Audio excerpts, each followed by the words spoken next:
Yep, what is up guys, your boy Jam18 here. I've decided to change location. Normally when I do reviews and whatnot, you would see me in my room. Now I'm not, I'm outside. I thought, why not do it, you know.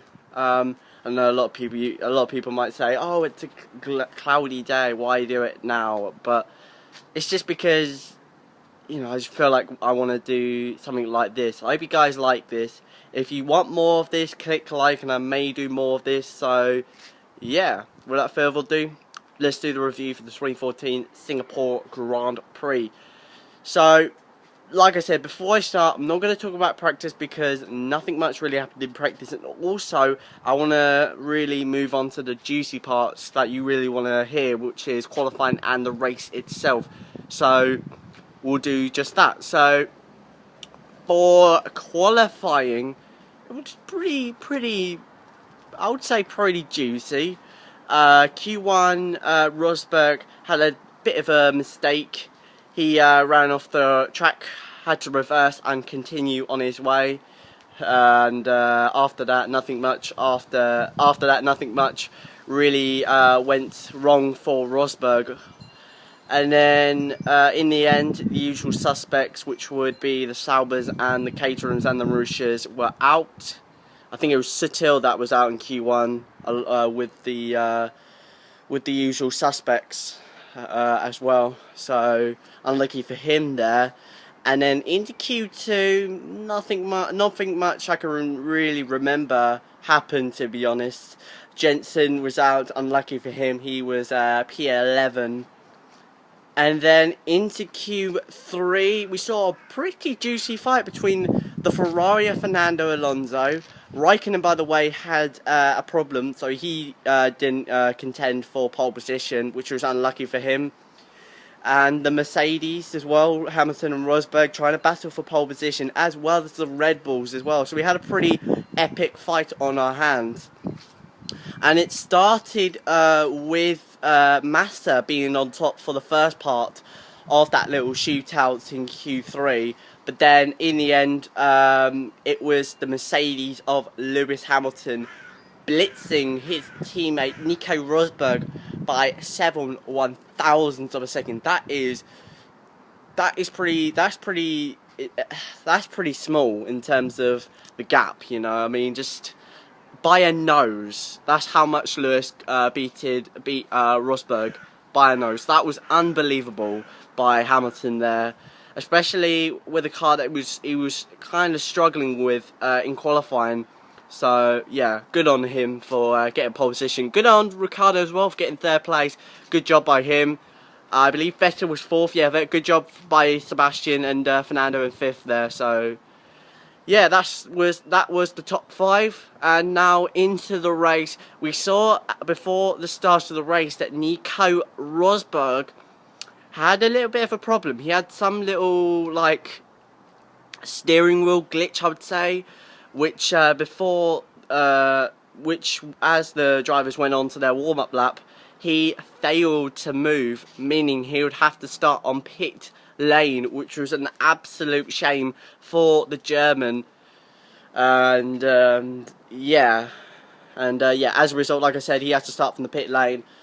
And at the start of the race, also another thing as well, Kobayashi had to stop. He retired from the race before the race even got underway, so that was disappointing to the Japanese driver and to myself as well.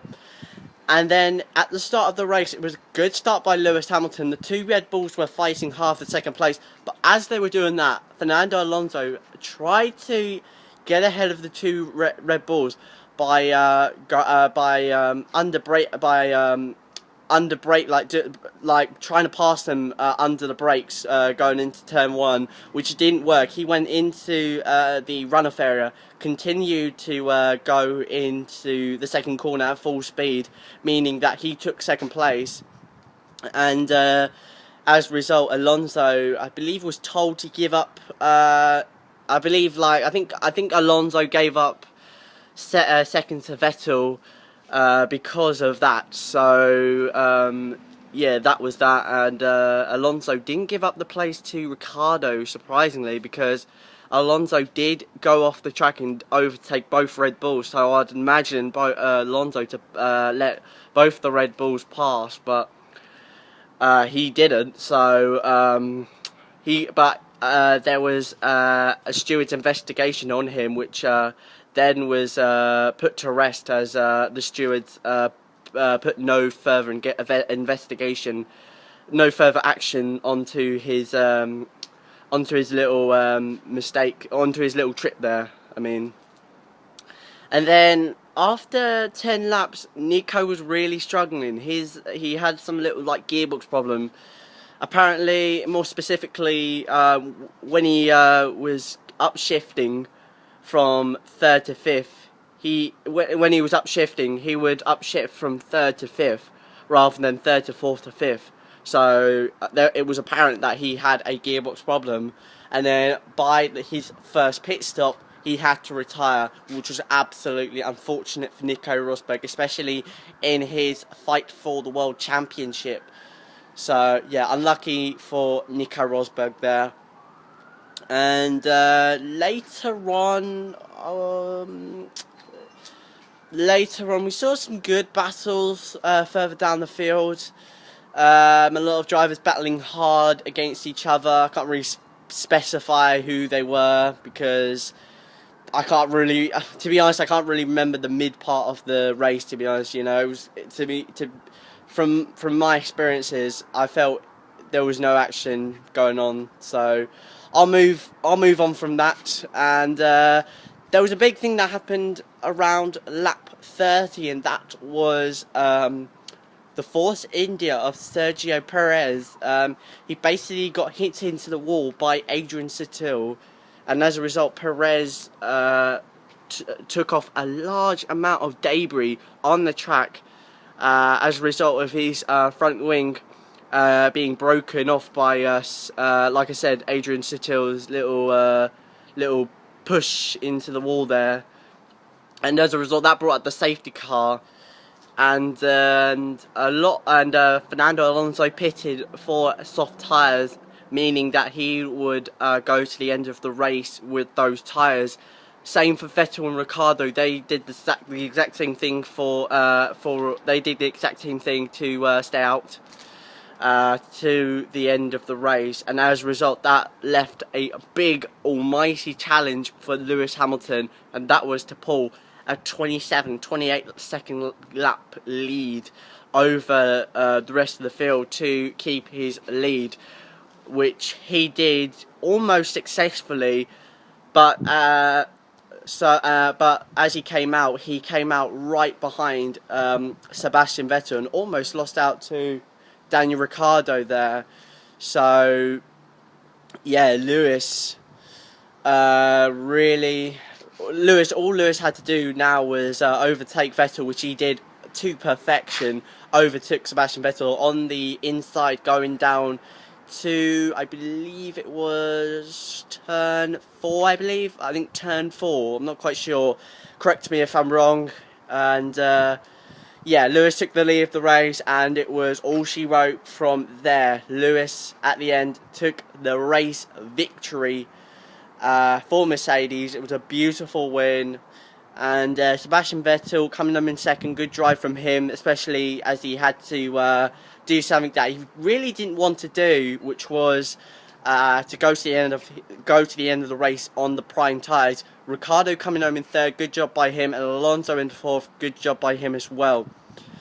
And yeah, that's it. So before I go, I've just remembered something, and that was, I'm going to just talk about really briefly about this little radio band, something like that. I'm just going to talk about it, give my little impressions on it, and yeah. So the talk was mostly on the radio ban, which was team radio advice to the driver, which was banned. And what do I think of it? I think it's beautiful. You know, the drivers that are racing in Formula 1 should should not be coached by Team Radio, because they're the superstars. They're the ones that made it to Formula One. So respectively, they should be the ones that should do the work by themselves. Now, obviously, they can't do all of the work just because of the complexity of the Formula One car. So, you know, in terms of performance, that's fine. I feel like that should be banned. Rest of it shouldn't be banned for technical reasons. And yeah, I really do like it, and I think it's a perfect rule for the future of Formula One. Like I said, because they're the superstars, they're the ones that should be doing their thing. So yeah, that's what I think, and that is that. So thank you very, very much for watching. I hope you guys enjoyed this video and enjoyed this little location change as well. Like I said, hit the like if you want more of these. I'll try and make more of these as I can, and yeah, I'll see you guys next time. Peace.